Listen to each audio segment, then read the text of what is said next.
T5045 DAL props are great. The ones I've just had on, I think they're called TJs or something. There's 3 of the hubs. One of the props survived, so we've basically put on the T5045s instead of the TJ5045. So they're the same size, they're just, as you can see, they're a lot thinner and they are more efficient. You get a little bit longer flying time, I reckon, and they do cut through the air nicely. They're a nice prop, but they're just, in my opinion, way too weak.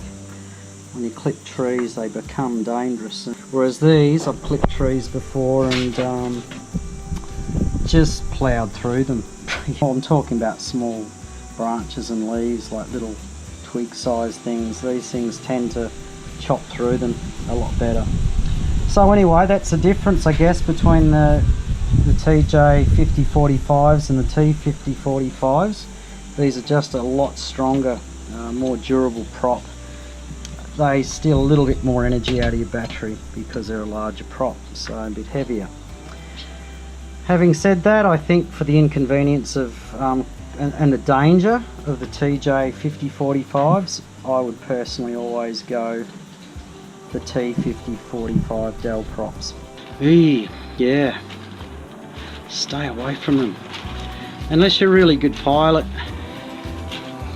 just stay away from them.